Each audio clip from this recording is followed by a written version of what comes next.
નેત્રંગ તાલુકાના હાથકુંડી ગામે પાદરમાંથી પસાર થતી ખાડી પરનો બ્રિજ છેલ્લા 3 વર્ષથી તૂટેલી હાલતમાં પડ્યો છે. તંત્રની ઘોર ઉપેક્ષાના કારણે ગામના 500થી વધુ લોકો રોજિંદી હાડમારી ભોગવી રહ્યા છે. સ્થાનિકોએ જીવના જોખમે ખાડી પર સિમેન્ટના પોલ થાંભલા આડા મૂકી રસ્તો બનાવ્યો છે, જેના પરથી રોજ શાળા કોલેજના વિદ્યાર્થીઓ અને ગ્રામજનો પસાર થવા મજબૂર બન્યા છે.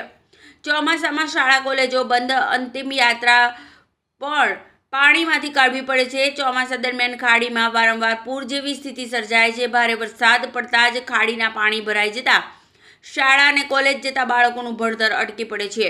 આટલું જ નહીં, ગામમાં કોઈનું મૃત્યુ થાય ત્યારે ચોમાસામાં કમર સુધીના પાણીમાંથી અંતિમ યાત્રા કાઢવી પડે છે.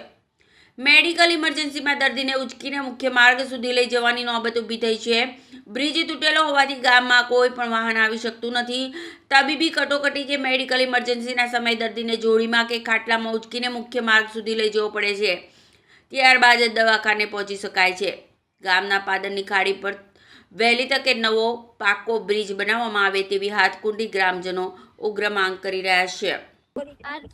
આરતીબેન, તમે રોજ આ રસ્તેથી અવર જવર કરો છો? હા, છેલ્લા કેટલા ટાઈમ તમારા પુલ બ્રેક થઈ ગયું છે? અમારું 3 વર્ષથી આવું થયું છે.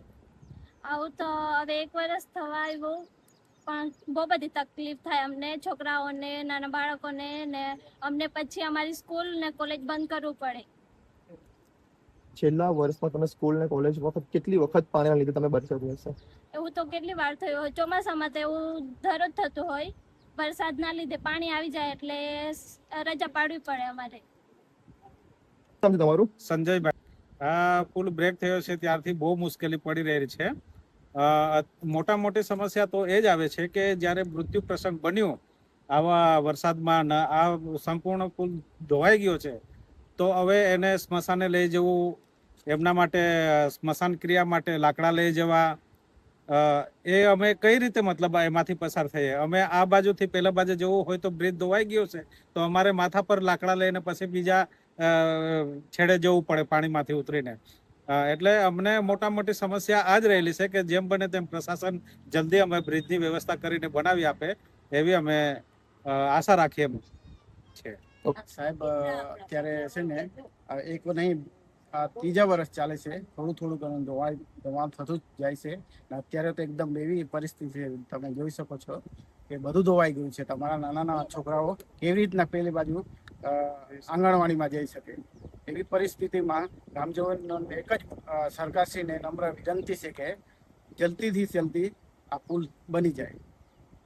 સંજયભાઈ, તમે રોજ આ રોડ પર કેટલા વખત આવર જવર કરો છો? એ લગભગ 20 થી 30 વાર અમારે આવવા જવાનું છે. બાઇક નો લઈને અવર જવર કરો છો? બાઇક તો જઈ શકે એવી પરિસ્થિતિ જ નથી.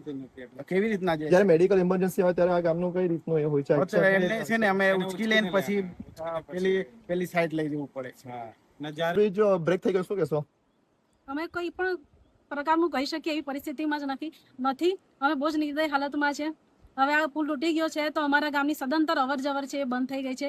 ગામની યુવાનોની, વિદ્યાર્થીઓની, ખેડૂતોની જે બેઝિક જરૂરિયાતો છે દરરોજની, એ કોઈ પણ કરી શકતા નથી. કોઈ પણ કામ, ખેતરે નથી જઈ શકતા, સ્કૂલે નથી જઈ શકતા, કે કોઈ પણ વ્યક્તિ કામ પર જઈ શકતો નથી. અને વધારે ખાડી આવે તો છોકરાઓ તણાઈ જવાની પણ ક્ષમતા છે.